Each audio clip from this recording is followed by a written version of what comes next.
With his company currently valued at $498 billion, one man, J.P. Morgan, defied all odds to become one of the best entrepreneurs of all time.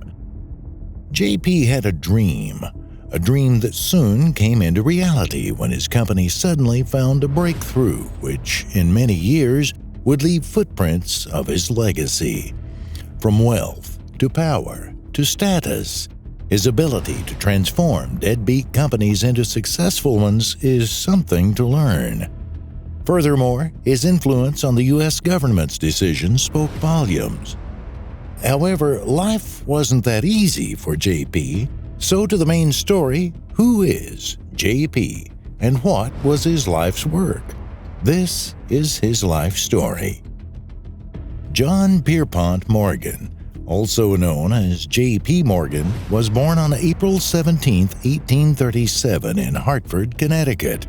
He came from an entrepreneurial background where his father was a businessman at Howe, Mather & Company at the time. The company was the leading merchandising firm in Hartford. The foundation of John's career began in 1851 when he went to pursue commerce at the English High School in Boston. However, his education was interrupted when he was diagnosed with rheumatic fever in 1852. The condition was so serious that he had to take a break from his schooling, and with this he took a year off as he was seeking medical treatment at the hospital. A year later, he embarked on his studies in Boston as he had the determination to excel in his education. So his zeal was fruitful, after which he completed his studies, and his education journey didn't end there. He progressed with his studies at a university in Germany, where he managed to secure a degree in art history. By 1857, John had reached the peak of his education, and it was time for him to venture into the real world. Similarly, it was time for him to write his own life story, and with this, it was time for him to have his own family. In 1861, he tied the knot with Amelia after they had dated for 2 years. But this marriage was hit by another disaster. Yet again, illness took another hit as Amelia was suffering from tuberculosis, and her condition was deteriorating each time. John did everything on his side to make sure his wife recovered, but his efforts bore no fruit as the disease had its last laugh. Later on, John gave love another shot when he decided to marry Louise in 1865. Their union brought 4 children to life, and this proved to be a sigh of relief to John considering his previous marriage was cut short by illness and the two didn't end up having kids. Aside from his married life, John made his career debut when he worked for his father under the J.S. Morgan Company, which was named after his dad, Junius Morgan. At that time, J.S. Morgan Company was primarily a banking institution that took part in various financial instruments across the country. However, his father's time in the company was gradually coming to an end, and it was now time for John to step up as his heir to his dad's throne. As time went by, John participated in the overall management of the company as he assumed his father's role in J.S. Company, and his dad officially retired, knowing that the company was in safe hands. Under full control, John wanted to elevate the position of the J.S. Company in the U.S. industry, as he had the ambition of making his company a force to be reckoned with in the coming years. John took the opportunity to partner with Anthony Drexel in 1871, who at the time was one of the best financiers in the U.S. As a result, the company's name switched to Drexel Morgan & Company. John spotted a gap in the railroad industry, and this quickly ignited an investment idea. The railroad industry did not have one monopoly firm that would dominate the market. Similarly, the companies that specialized in the railroad industry relatively had the same power, and this made the competition stiff, since it was sort of a win-lose affair. Moreover, one advantage of the railroad industry is that it was an open battle, unlike industries such as oil, where the Rockefellers had already established an identity there. The Rockefellers were so brutal that they would purchase rival oil firms to expand their market. This meant that taking part in the oil industry is like fighting a losing battle, bearing in mind that Rockefeller is the ultimate competitor you have to face. This openness of the railroad industry made John implement the monetization strategy, which involved purchasing the competing firms. On the other hand, John had the money needed to do this since his collaboration with Anthony Drexel had paid off. In fact, since the two collaborated, the company expanded rapidly to the extent of having branches overseas as London became their additional operating center. Furthermore, Anthony's involvement in government deals made the company inject huge sums of money, especially during the Civil War when he was given the duty to supply the U.S. Army with war materials. Similarly, their operation in England was profitable as they made lots of cash. With this level of wealth, John's plan began. He started buying railroad industries one by one. Thereafter, he started adopting a new organizational structure that would see railroad firms prosper under his control. For instance, he shuffled the management of the Buffalo and West Shore Railroad in 1883, followed by reorganizing the Reading and Philadelphia Railroads in 1886. And lastly, he made a decisive intervention in the Chesapeake and Ohio Railway in 1888. With this, it was now clear that John didn't want to buy railroad firms alone, but he wanted to stamp full authority on making sure the firms didn't underperform. He was simply the definition of placing your money where your mouth is. The dream of becoming the monopoly in the railroad industry is now a reality after years in the investment sector.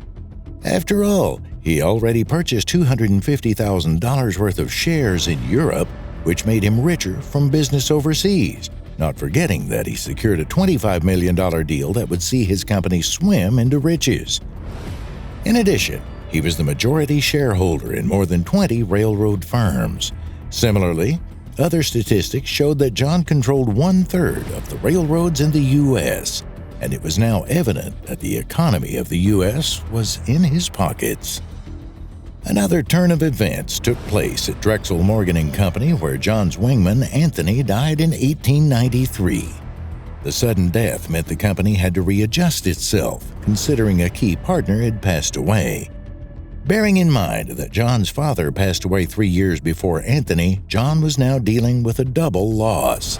However, these losses didn't prevent John from dreaming bigger, as he made a bold move by renaming the company J.P. Morgan in 1895, and this name remains unchanged to this date. In 1893, an economic storm hit the U.S., and things were getting uglier for both businesses and Americans.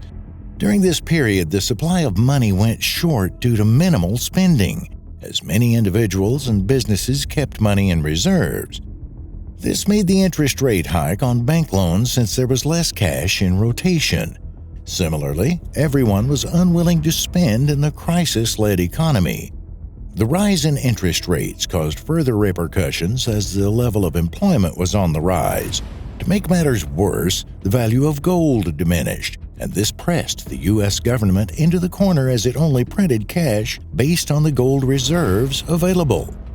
All in all, it was a total mess for the U.S. economy, and this needed to be fixed before things got out of hand.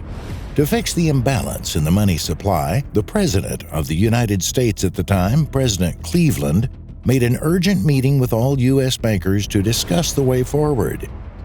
At the meeting, John proposed a plan that his company would assist the U.S. in gold purchases from various world sources. He further elaborated that his company would look for the gold market as they target paying 3-decade government bonds. President Cleveland weighed in on John's idea, after which he agreed to the proposal. Shockingly, the plan worked as the economy went towards a gradual recovery.